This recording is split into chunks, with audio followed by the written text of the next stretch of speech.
বৌমা শাশুড়ি বাড়িতে নেই, এই আলু সিদ্ধ করেছে। বলছে বাবা আলুগুলো ছাড়িয়ে দাও, একা এক হাতে পারছে না, সেই জন্য আলুগুলো ছাড়িয়ে দিচ্ছি। ও ভালো আছিস? হ্যাঁ, তুই ভালো আছো? এই আসি। ও কাকা, তুই পিছনকে আগে নিতে গেছিলে? কি খাবার খেয়েছো? নমস্কার, আপনারা সকলে ভালো আছেন তো? আমার সকল দর্শক বন্ধুকে জানাই সুপ্রভাত, সেই সঙ্গে সঙ্গে আরও একটা নতুন পর্বে আপনাদের সকলকে স্বাগত। তো চলুন সম্পূর্ণ পর্বটি দেখতে থাকুন। যে সকল দর্শক বন্ধু প্রথমবারের জন্য দেখছেন চ্যানেলটি, যদি ভালো লেগে থাকে একটু সাবস্ক্রাইব করবেন, লাইক কমেন্ট করে পাশে থাকবেন। আর মা নেই, এই কটা দিন কিভাবে কাটছে সবটাই তো ভিডিও করছি যতটা পাচ্ছি। আর আমার সঙ্গে সাথে দুজন এখন টিউশনিতে গেছে, পড়তে মানে টিউশনিতে বলতে ওরা বাড়ি পড়ছে, মা ছুটি দিয়ে গেছিলো, আমি একা হাতে সবটা সামলাতে পারবো না বলে। আর স্কুল আছে ওই জন্য ওরা সকালবেলা আসতে না, সকাল থেকে এক নাগাড়ে প্রচুর কাজ করতে হয়েছে। ছাগল বার করা, মুরগি বার করা, ছাগল ঘর পরিষ্কার করা, সকালে দুটো রান্না খাওয়া, বাসন মাজা, অনেক রকমের কাজ, ধান খেলানো। তারপর এখন একটু কমলকে পেলাম, কোমল এই রাস্তা দিয়ে যাচ্ছিলো, কোমলকে বললাম কোমল একটু ক্যামেরাটা ধরে দে, ভিডিও শুরু করি। তো কোমল ধরে দিয়েছে, আমি এখন ভিডিওটা করছি আর আপনারা সারা দিন আমার সাথে থাকুন। দিদির বাড়ি থেকে ফুলগুলো পেড়ে এনেছিলাম আমরা তিনজনে, মিলির ভাগটা এখনও মিলি নিয়ে যায়নি। আমি অলরেডি রোদে দিয়ে প্রায় হাফ পাকা হয়ে গেছে, এখন একটু ফুলগুলোকে ফাটিয়ে দেবো, দিয়ে রোদে দেবো।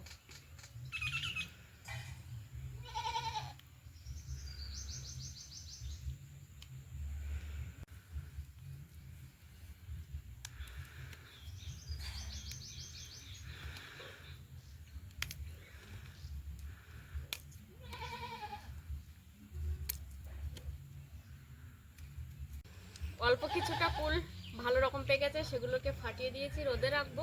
আর যেগুলো এখনো একটু শক্ত আছে সেগুলোকেও রোদে রেখে দেবো। আর ওই কুলগুলো যত সম্ভব একটু আচার করব। মিলি এখনো মিলির ভাগ নিয়ে যায়নি, যে শক্ত কুল আছে মিলি এখান থেকে ভাগ নিয়ে যাবে।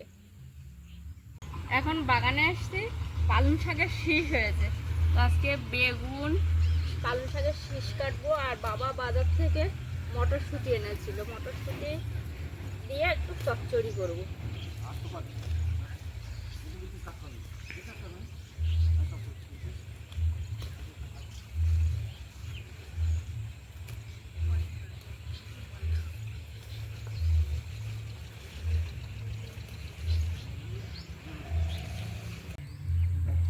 বড় গামলি নিয়ে এখন এসেছি আলু বাগানে। রোজ একটু একটু করে আলু তুলছিলাম আর খাচ্ছিলাম। মা ছিল, অনেকটা কাজে হেল্প হচ্ছিল, ভাই বাবাও করে দিচ্ছে, সমস্যা খুব একটা হচ্ছে না। কিন্তু তারপরেও মনে হচ্ছে যতটা কাজ এগিয়ে রাখা যায় তেমন আজকে অনেকটা পরিমাণ আলু তুলবো। আর এই পারের আলু গাছগুলো অনেকটা মরে গেছে, ওদিক থেকে কিছুটা গরুতে খেয়ে গেছিলো, তো সেই আলুগুলো খাওয়া হয়ে গেছে অনেকটা। আর এখান থেকে এবার এই মাথা থেকে তুলবো। আর এই মাথা থেকে আলু তোলার আরও একটা কারণ, যেটা আমাদের সামনেই তো আবার গরমের সিজন, তখন আবার গরমের সবজি লাগাতে হবে, তো সেই জন্য এখন আস্তে আস্তে করে একটু একটু করে বাগান পরিষ্কার করে নেব।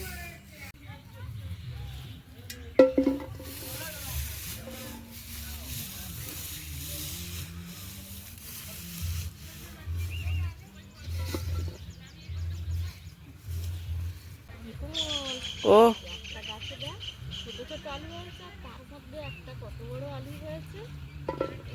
আমি ভাবছিলাম হয়তো এই লাইনটায় বড় আলু পাবো না।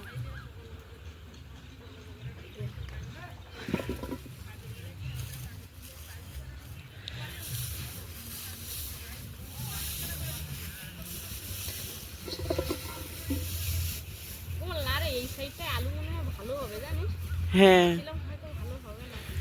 এই সাইডের থেকে ওই সাইডটা খারাপ হয়েছে। ওই সাইডটা তো গরুতে খেয়ে নিল, হ্যাঁ, এখানে বেশ ভালোই আলু হয়েছে।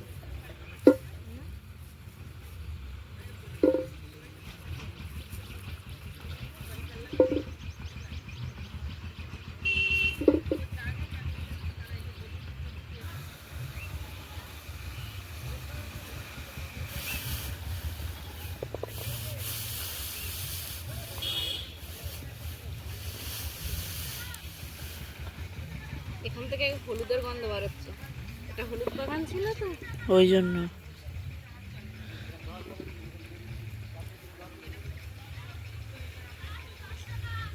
আলু তুলে নিয়েছি। এই আলুটা বেশ 4-5 দিন সেরকম ভাবে তুলে নিয়েছি, আশা করি তার মধ্যে মা চলে আসবে। ও বা কোথায় আলিস এই 4-5 দিনের মতো তুলে নিয়েছি, বারবার তুলতে তো হচ্ছে, এই জন্য বেশি করে একটু তুলে রাখলাম। একটা খারাপ হয়ে গেছে নাকি? হ্যাঁ, পোকা লেগেছে আলু। আবার এই দিকের থেকে ওই দিকের আলুগুলো ভালো হয়েছে না, দেখো খারাপ না কিন্তু একেবারে। ওই দিকের আলুগুলো একেবারে ছোট ছোট দিকে আর বেশ ছোট। তারপর এদিকে ভালো হবে। আজকে একমাত্র বাজার থেকে কিনে আনা মটরশুঁটি, বাদ বাকি সব কিছু সবজি বাড়ি থেকে তুলছি। যেমন আলু বাড়ি থেকে তুললাম, আর পালং শাকের যে শীষ, সেই শীষ বাড়ি থেকেও তোলা। এখন এসছি বেগুন গাছ। এই বেগুন গাছে প্রতিনিয়ত বেশ ভালোই বেগুন হয় আমাদের, যখন ওঠে অনেকটা করেই ওঠে।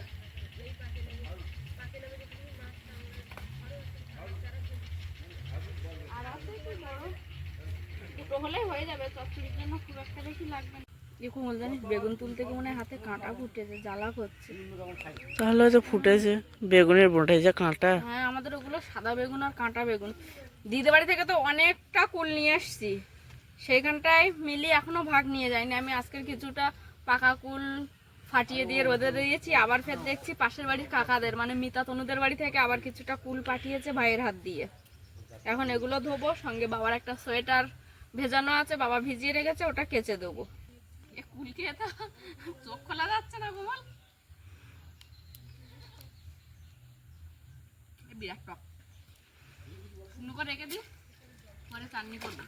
কিন্তু কুলগুলো ধুচ্ছি, আর আমাদের ওদিকে মিলি মহারানীর কথা মনে পড়ছে। সে যে কোথায় গেছে সকাল থেকে দেখা নেই। বাড়ি থেকে এক প্লাস্টিক ভর্তি টমেটো দিয়ে গেছে, বৌদি টমেটোগুলো খাবে, তারপরে তার দেখাই নেই। কারণ এই যে কুলের বোটাগুলো আগের দিন ওই ছাড়িয়ে দিয়েছিল, এখন আমাকেই ছাড়াতে হবে। অল্প কুল ছাড়িয়ে নেব। আর এই যে বাবার সোয়েটার একটা ভেজানো আছে, এটাকে এখন কেচে দেবো।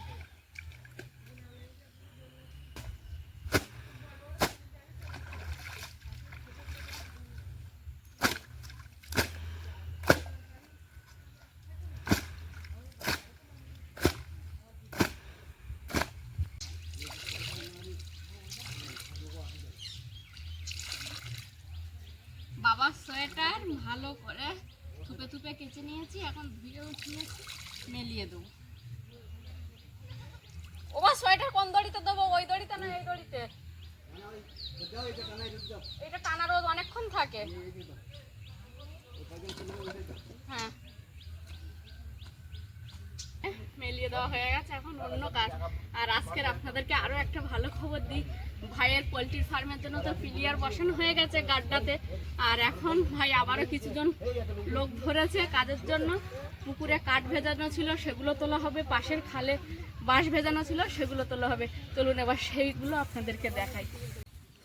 একটু আগেই তো আপনাদেরকে বলছিলাম যে খালে কিছু পরিমাণে বাঁশ ভেজানো ছিল জলের মধ্যে, সেইগুলো তোলা হবে। তো এখন নেমে পড়েছে দুজন, আর ভাই সহ আরও দুজন উপরে আছে। ওরা ওখান থেকে বেঁধে বেঁধে নিচ থেকে উপরের দিকে তুলে দেবে, আর এরা এদিক থেকে দড়ি ধরে টেনে তুলে নেয়। আমাদের এই খালে প্রচণ্ড পরিমাণে মাছ আছে, আর এই যে বাঁশের তলায় তো আশা করছি মাছ আছে, জানি না থাকবে কি না। যখন বাঁশগুলো নড়বে আমি ক্যামেরা অফ করব না, ক্যামেরা ধরেই থাকবো যদি মাছ দেখা যায়।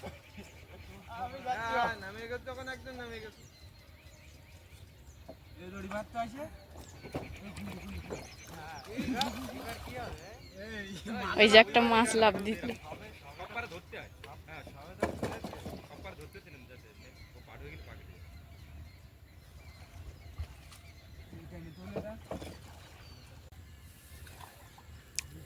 এই যে এরা এখান থেকে দুজনে জল থেকে কাঠগুলো খুলে উপরে তুলে দিচ্ছে, আর ভাই সহ ওরা দুজন আছে, বাবাও দেখতে চলে এসছে। কাঠগুলো বয়ে বাড়ির ভেতরে নিয়ে যাচ্ছে আস্তে আস্তে করে।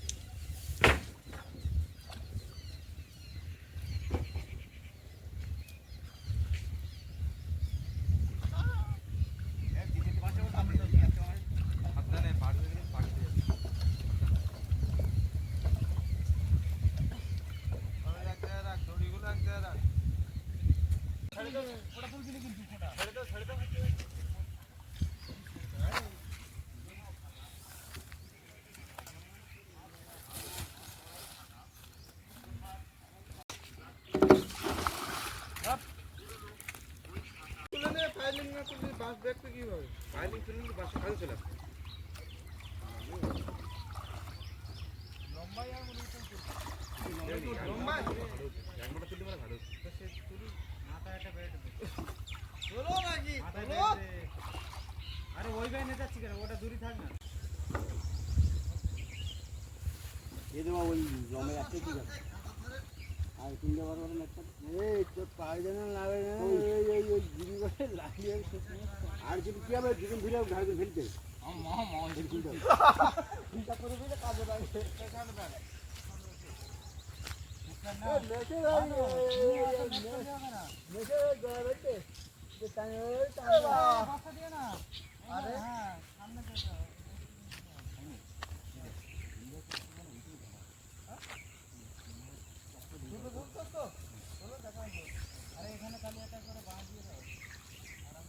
প্রথমে একটা বাঁশ সোজাভাবে তুলছিল, তারপরে দুই একটা তোলার পরে দেখলো ওর থেকে এই পদ্ধতিটা সহজভাবে উঠবে, তাই দুপারে দুটো বাঁশ মানে খাল আর রাস্তার গায়ে দিয়েছে, দিয়ে দুদিক থেকে দুজন করে টানছে, টেনে তুলে নিচ্ছে।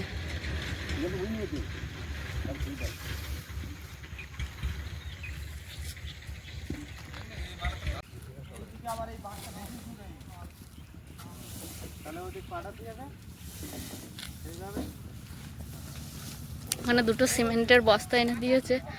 বাঁশগুলো যেহেতু জলে ছিল, ছেলা কাদা সব রকম মিলিয়ে আছে, ওরা যখন ঘাড়ে করে বয়ে নিয়ে যাবে যাতে জামা কাপড় নোংরা না হয়, তাই ভাই আবার ঘর থেকে দুটো বস্তা বার করে এনে দিয়েছে।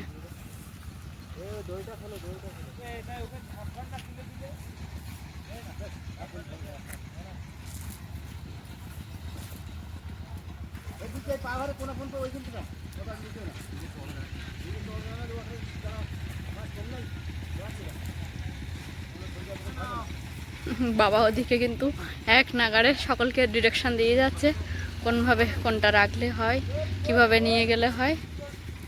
ওই যে ঘাড়ে যাতে কাদা না লাগে তাই বস্তা। খাল থেকে বাঁশগুলো তুলে এনে আমাদের এই ঘরের পেছনে রাখা হচ্ছে। এতক্ষণে 3টে বাঁশ উঠেছে, পরপর সব বাঁশগুলো উঠবে। ওরা তো ওদিকে কাজ করছে, বাঁশ তোলার কাজ, আর আমি এদিকে এসেছি সবজিগুলো কেটে নিয়ে দুপুরে রান্নার জোগাড় করব। এখন আমি সবজি কাটতে বসে পড়লাম। আরেকটা জিনিস, আজকের আমাদের দুপুরের খাওয়াটা খুব ভালো হবে, কারণ কি আমাদের বাড়িতে যে মুরগির ডিম পাচ্ছে, দেশি মুরগি, সেই দেশি মুরগির ডিম আলু দিয়ে তরকারি করব, আর মটরশুঁটি বেগুন এই যে শীষ পালং দিয়ে একটা চচ্চড়ি করব।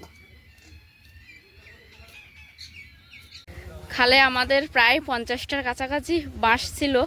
আপনাদেরকে যখন প্রথমবার দেখিয়েছিলাম অনেক বাঁশ, ধীরে ধীরে কিন্তু অনেকটা সময় লেগেছে সেগুলো তুলতে। আর এখন আর 3টে বাঁশ জলে আছে, এই একটা 4টে। এই বাঁশগুলো তুললেই মোটামুটি এখান থেকে বাঁশ তোলা কমপ্লিট হয়ে যাবে। তবে আরও এখনও কাজ আছে, ছোট পুকুরে যে কাঠগুলো ভেজানো আছে, কাটানো কাঠ, সে কাঠগুলোও কিন্তু তুলতে হবে। যে লাস্টে 48-এর পরে দুটো বাঁশ যে তোমাকে তুলতে হবে, তুমি রাখো আগে রাখো।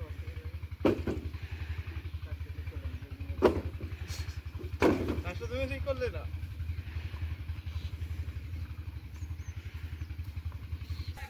বৌমা শাশুড়ি বাড়িতে নেই, এই আলু সিদ্ধ করেছে, বলছি বাবা আলুগুলো ছাড়িয়ে দাও, এক হাতে পাচ্ছে না, সেই জন্য আলুগুলো ছাড়িয়ে দিচ্ছি। আজকের ওই মুরগির ডিম দিয়ে আলু দিয়ে ঝোল করব। আর ওই ইয়ে তুললাম না, তুই বলছিলাম না শীষ পালং কি করবে, পালং শাকের ওই শীষ, আলু বেগুন মটরশুঁটি বড়ি দিয়ে একটা চচ্চড়ি করবো। এটা খুব ভালো হবে। কি খাবো বুঝতে পারছিলাম না, ডিম আছে যখন ডিম ঝোল করে নিই। আর এটা কিন্তু আমাদের বাড়ির আলু, বাড়ির ডিম সবই বাড়ি। ভাইয়ের যে কাজের 4 জনকে নিয়ে আসছে, ওরা একটা করে ডিম সেদ্ধ খাবে, ওরা দুপুরে থাকবে না, তো একেবারে সব ডিম সেদ্ধ করে নিচ্ছে। আমার বাম সাইডে এই গামলিতে রাখছি, এই আলু ছাড়িয়ে রাখছি, আর এই ডিম আছে, ডিমটাকেও ছাড়াতে হবে। এখন তাহলে এদিকে রাখছি, পরে এখন গরম রয়েছে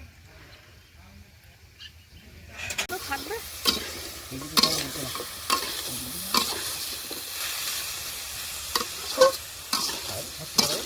গরম চান করি মানে ওই শালগুলো খালি দেখতে তো অনেক ঠান্ডা দিয়ে উঠতে ভালো দিকে রেখে দিয়ে শাল ধরে দেখতে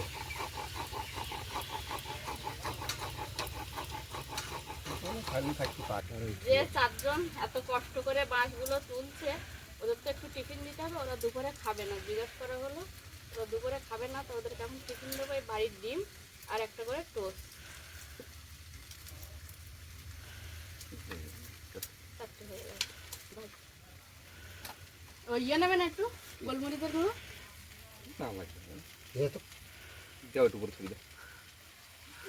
দেবে। পাঠাতে হবে না উপরে দিবেন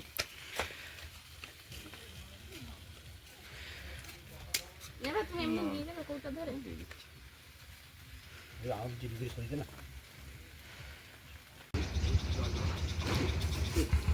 কোথার মতো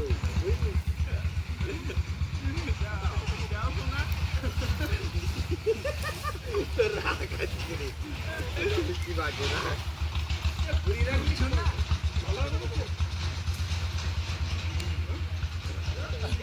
এই একা না আমি বলছিলাম এরা এরা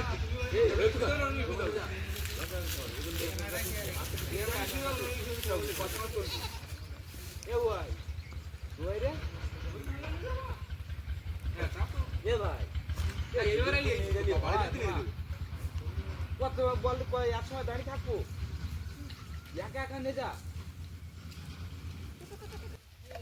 হয়ে গেছে বাবা ছাড়ানো ডিম আলু? হ্যাঁ হয়ে গেছে, আর একটা বাকি আছে, ডিম একটা বাকি আছে।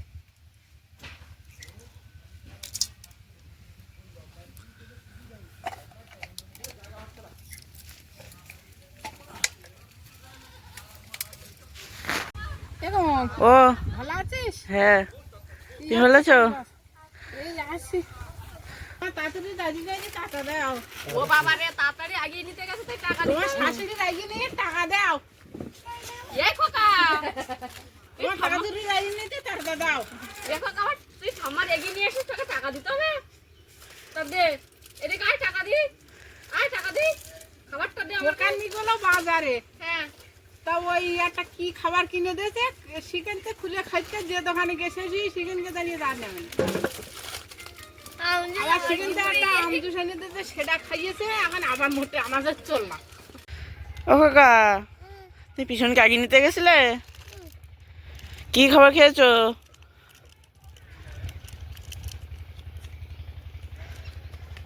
তোমার হাতে কি খাবার? দেখি এদিকে ঘোরাও।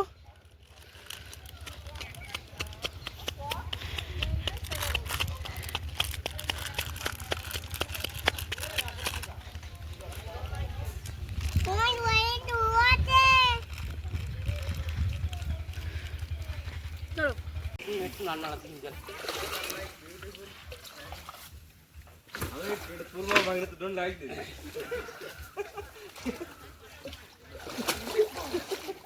হ্যাঁ ওই যা কথাটা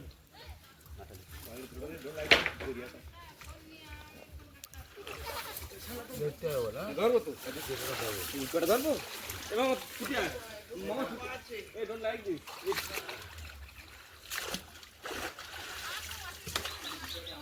দেবা তুই যে মালিক আই ডোন্ট লাইক দিস বুঝলি।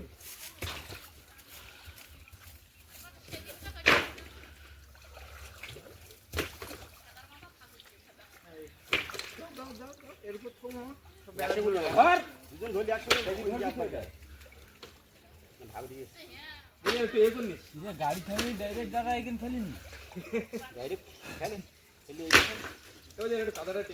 আরে এর যেগুলো তোলার কথা সেগুলো তুলতেন না, ওই মাথারগুলো তুলতে আর ওই এই মাথারগুলো তুলতে।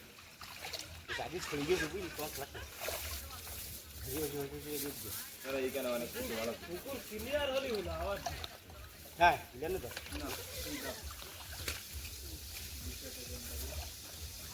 ওই কাঠগুলো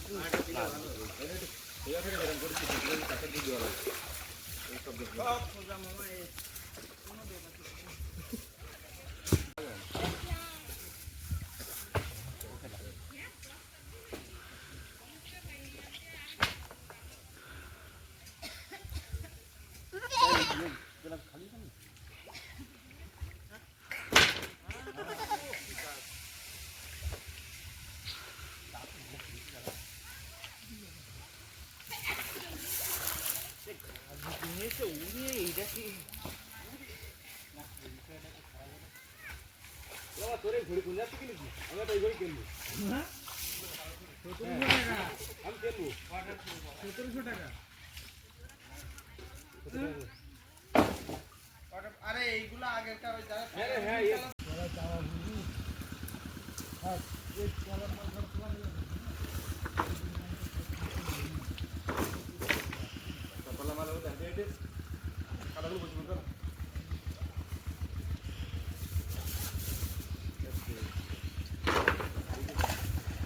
যারা পাতলা মাল বড় মাল কিন্তু একসাথে গেছে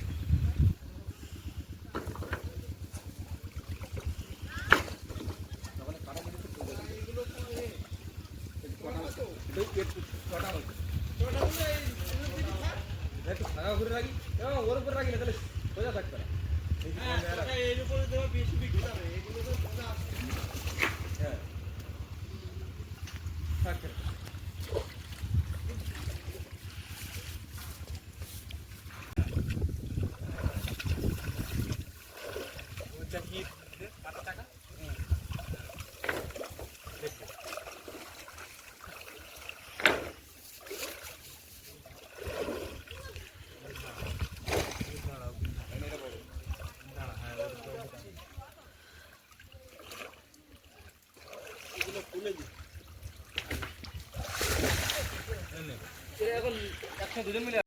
বাঁশ তোলা কমপ্লিট হয়ে গেছিলো। তারপরে এই যে ছোট পুকুর, এই পুকুরের জলটা পুরো ঘোলা হয়ে গেছে। এখানে নেমে এই যে কাঠ ভেজানো ছিল, আর এই কাঠগুলো ভেজানো ছিল বলে এরকম কালো হয়েছে। এটা আবার ঘরের জন্য খুবই ভালো, তাহলে মানে তাড়াতাড়ি যে একটা পোকা লাগে, কাঠে ঘুণ ধরে, সেগুলো লাগবে না। আর কাজ কমপ্লিট হয়ে যেতে এখন সবাই ওখানে বসে একটু জল খাচ্ছে, রেস্ট নিচ্ছে, নিজেদের মতো গল্প গুজবও একটু করছে। সকাল থেকে তো অনেক কাজকর্ম করেছিলাম, দেখাতে পারিনি। একটু বেলার দিকে কোমল এসছে, তারপর থেকে যা যা কাজকর্ম হয়েছে সব কাজকর্ম আপনাদেরকে দেখালাম। আর সব থেকে বড়ো কাজ ছিল আজকের দুটো, যেটা ভাইয়ের বাঁশ তোলা আর কাঠ তোলা, সেগুলো হয়ে গেছে। সেই সঙ্গে সঙ্গে দেখছি মাও ঢুকেছে। তো এখন সেইভাবে মার সঙ্গে কথাবার্তা হয়নি, পরের পর্বে সবটা আপনাদেরকে দেখাবো। তো এই পর্বটা আপাতত এখানেই শেষ করছি, দেখা হচ্ছে আগামী পর্বে। ততক্ষণের জন্য আপনারা সকলে ভালো থাকবেন, সুস্থ থাকবেন, নিজেদের সকলের প্রতি খেয়াল রাখবেন। আমার সকল বয়োজ্যেষ্ঠদেরকে জানাই অনেক অনেক প্রণাম, সমবয়সীদেরকে জানাই ভালোবাসা, ছোটদেরকে জানাই আদর স্নেহ। সবশেষে আমি যেটা বলে থাকি, সাথী বিপ্লব ব্লগের সঙ্গে সদা সর্বদা জুড়ে থাকবেন। নমস্কার, আজ তাহলে আসি।